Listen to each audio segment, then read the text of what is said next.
2일 후에 다른 천사가 하늘에서 내려오는 것을 보니 큰 권세를 가졌는데 그의 영광으로 땅이 환하여 지더라. 힘찬 음성으로 외쳐 이르되 무너졌도다 무너졌도다 큰 성 바벨론이여 귀신의 처소와 각종 더러운 영이 모이는 곳과 각종 더럽고 가증한 새들이 모이는 곳이 되었도다. 그 음행의 진노의 포도주로 말미암아 만국이 무너졌으며 또 땅의 왕들이 그와 더불어 음행하였으며 땅의 상인들도 그 사치의 세력으로 치부하였도다 하더라.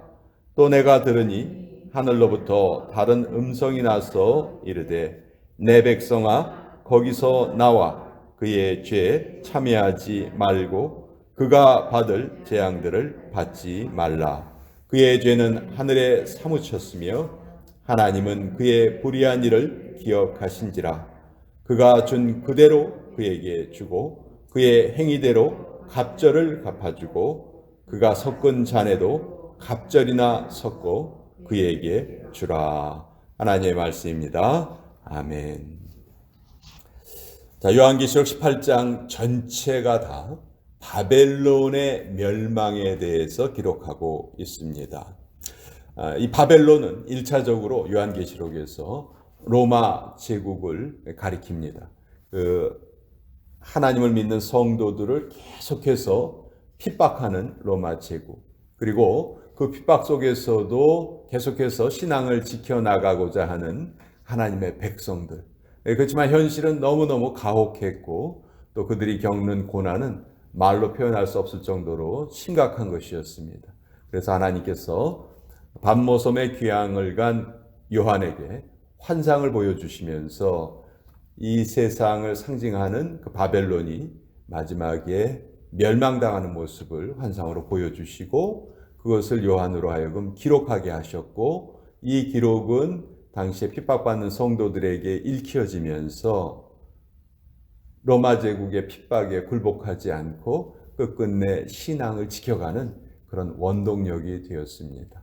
1차적으로는 로마 제국을 가리키지만 이 바벨론은 좀 더 넓은 의미로는 하나님을 대적하는 모든 악의 세력을 통칭하는 그런 표현이 바벨론입니다. 그러니까 이 성경은 늘 두 가지 의미를 지니고 있는데요. 그 말씀이 주어졌을 그 당시의 상황에 꼭 맞는 말씀이기도 하지만 또 역사 전체를 관통해 나가시는 하나님의 경륜이 하나님의 말씀에 포함이 되어 있습니다. 그래서 이 요한계시록 18장의 말씀도 이제 로마 제국은 완전히 멸망당한 것을 우리가 역사적으로 알고 있죠.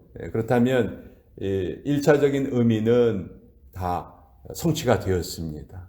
하나님을 믿는 백성들을 탄압하고 그 신앙을 없애버리려 했던 그 로마의 모든 잘못된 그 계략은 다 사라지고 말았죠. 그렇지만 이제 앞으로 다가올 지금도 악의 세력이 아직도 남아있고 우리는 날마다 영적인 전쟁을 벌여야 하는데 그 영적인 전쟁의 결과는 그럼 과연 어떻게 될 것인가? 이 말씀을 통해서 우리가 정확하게 잘 알 수 있는 것이죠. 자, 2절 말씀, 천사가 아주 힘차게 외칩니다. 어떻게 외칩니까? 무너졌도다 무너졌도다 큰 성 바벨론이요. 이 바벨론이란 말은 바벨에서 유래가 되었죠. 창세기 11장에 보면 바벨이란 말이 어떻게 유래되었는지 그 내용이 또 잘 나와 있습니다. 노아 홍수 이후에 하나님께서는 모든 사람이 땅에 흩어져서 살기를 원하셨는데 그 하나님의 말씀을 거역하려 했던 사람들이 모여서 도시를 만듭니다. 우리 흩어지지 말고 모여서 살자. 모여서 살면서 우리의 이름을 더 크게 한번 내보자. 하나님보다 우리가 하나님이 없이도 살 수 있다는 걸 한번 보여주자. 그래서 도시 중앙에 큰 탑을 쌓습니다. 그렇지만 하나님께서 그 탑을 쌓는 사람들의 언어를 혼잡하게 하시면서 그 탑의 건설이 중단이 되었죠. 그래서 그때부터 그 탑의 이름을 바벨이라 부르게 되었습니다. 바벨은 혼잡하다 그런 뜻이에요. 그러니까 질서와 반대되는 말입니다. 성경에서 말씀하시는 하나님은 질서의 하나님이시죠. 그렇지만 바벨은 그 질서와 전혀 반대되는 혼잡하다는 의미였어요. 그래서 그 탑의 이름을 바벨탑이라 하였고 나중에 그 지역에 바벨론이라는 도시가 세워지게 됩니다. 이 바벨론은 아주 인본주의의 본산과 같았어요. 하나님을 믿지 않고 자기들의 힘을 의지하면서 살아가려는 모든 인간들의 그 애씀, 수고, 그런 계획. 그러니까 하나님을 대적하려는 사탄이 우리에게 심어준 그런 생각이죠. 그래서 바벨이란 말은 그 다음서부터 바벨론으로 발전을 하고 바벨론은 성경 전체에서 하나님을 대적하는 그런 총체적인 통칭으로 쓰이게 됩니다. 근데 요한계시록 18장에 보면 결국 이 세상의 종말에 하나님께서 그 악의 세력을 완전하게 파멸시키신다 하는 내용이 나와 있고 또 이것이 우리 하나님을 믿고 살아가는 우리들에게 얼마나 큰 위로가 되는지 모릅니다. 그러면 지금도 이 세상에 세력을 가지고 있고 힘을 가지고 있는 사람들 중에 불신자들이 훨씬 더 많아요. 그들이 이 세상의 모든 것을 다 쥐고 흔드는 것처럼 보입니다. 하나님의 백성들이 정말 제대로 힘 한 번 쓰지 못하고 그들에게 질질 끌려가는 것 같아요. 그러나 성경은 분명하게 말합니다. 그들은 결국 멸망당하고 말 존재다. 그러니 결코 그들을 부러워하거나 그들과 함께 섞이려 하지 말아라. 4절에 이렇게 말씀하시죠. 또 내가 들으니 하늘로부터 다른 음성이 나서 이르되 내 백성아, 하나님께서 하나님의 백성을 내 백성아 부르시면서 거기서 나와 그의 죄에 참여하지 말고 그가 받을 재앙들을 받지 말아라. 예수님께서 계속해서 이 세상을 사랑하지 말아라. 세상에 속한 것들을 탐내지 말아라. 내가 세상을 이기었노라. 담대하라. 계속 이 세상이 우리가 비록 발을 딛고 살지만 우리가 머무를 본향이 아니라는 것을 하나님께서 계속 성경을 통해서 우리에게 말씀해 주고 계십니다. 여러분, 우리가 바다에 가면요, 그냥 바다에 우리 몸이 던져지면 그냥 빠지고 물속에 빠지고 말아요. 그런데 바다에 빠지지 않는 방법이 하나 있어요. 배를 타면 돼요. 배를 타면 배는 물속에 가라앉지 않습니다. 그렇죠? 물 위에 떠 있죠. 마치 우리가 믿는 이 믿음이 배와 같은 역할을 하는 거예요. 이 믿음이 없으면요, 우리는 아무리 뭐 대단한 사람이라도 물에 안 빠질 사람이 이 세상에 없습니다. 이 세상에 살고 있는 사람은 누구나 물속에 던져지면 빠져요. 나는 물속에 던져져도 빠지지 않고 물 위를 예수님처럼 걸을 거야. 이런 사람은 한 사람도 없어요. 다 물에 빠지게 되어 있어요. 그러나 배에 타고 있으면 물에 빠지지 않는 것처럼 우리가 신앙을 가지고 있으면 결코 이 세상에 잘못된 그런 세상의 법칙이라든지 약육강식이라든지 적자생존이라든지 정말 너무너무 힘을 중요시하는 그런 논리에 빠지지 않고 서로 연합하면서 살아갈 수 있다는 것이죠. 그래서 믿음은 우리에게 배와 같다. 그래서 우리는 물에 빠지면 안 돼요. 세상에 빠지면 안 돼요. 이 세상에 살고 있지만 우리는 결코 이 세상에 섞이지 않고 살아가야 될 존재예요. 그래서 그것을 성경은 한마디로 거룩이다 표현을 해요. 거룩. 섞이지 않는다. 구별된다. 이것이 거룩이잖아요. 그래서 우리가 거룩한 존재로 살아가야 되는 이유를 성경은 계속해서 말씀하고 계세요. 우리가 만약 세상에 섞여서 산다면 우리의 마지막은 어떻게 됩니까?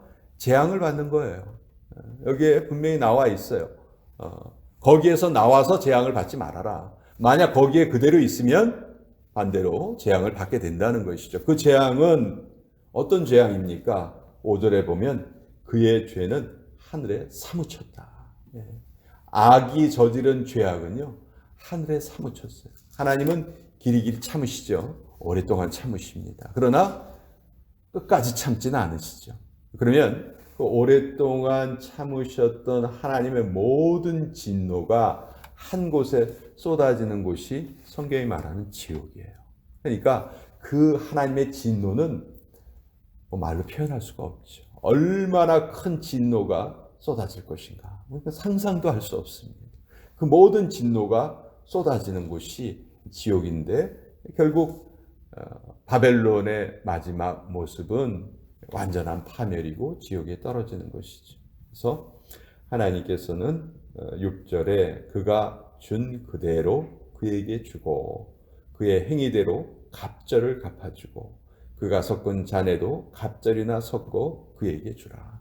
지금 악의 세력이 성도들을 핍박하고 그 믿음을 떨어뜨리려고 애를 쓰고 있지만 하나님이 그것을 다 보고 계시고 그런 일을 하는 그 사람들에게 더 큰 재앙을 내리시고 지금 힘들고 어렵지만 믿음을 지키려고 애쓰고 살아가고 있는 그 성도들에게 반드시 하나님이 복을 내려주실 것이다.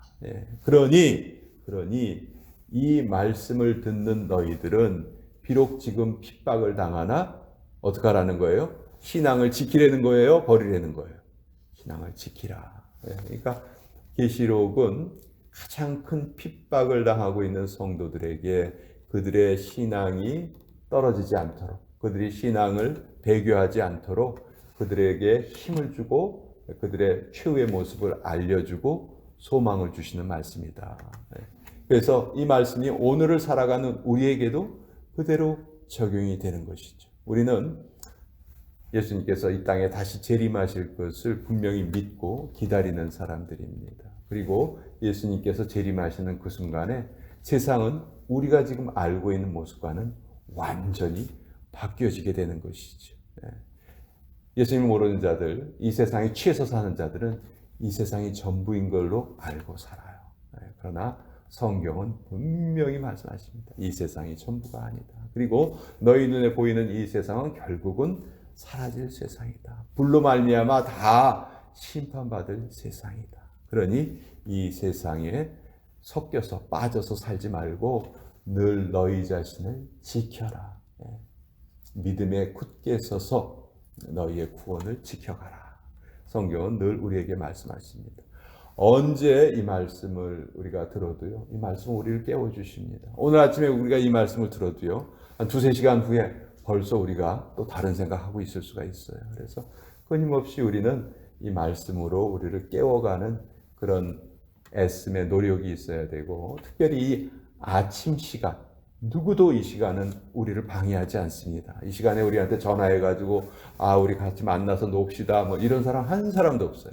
이 시간은 오로지 우리에게 주어진 정말 하루 24시간 중에서도 꿀 같은 시간이에요. 이 꿀 같은 시간을 하나님의 말씀에 집중해서 살아갈 때, 또 이 애씀과 노력이 계속해서 꾸준히 이어져 갈 때, 하루 이틀에 그치는 것이 아니고 꾸준히 애쓰면서 살아갈 때, 여러분, 우리의 삶은 정말 달라지게 돼요.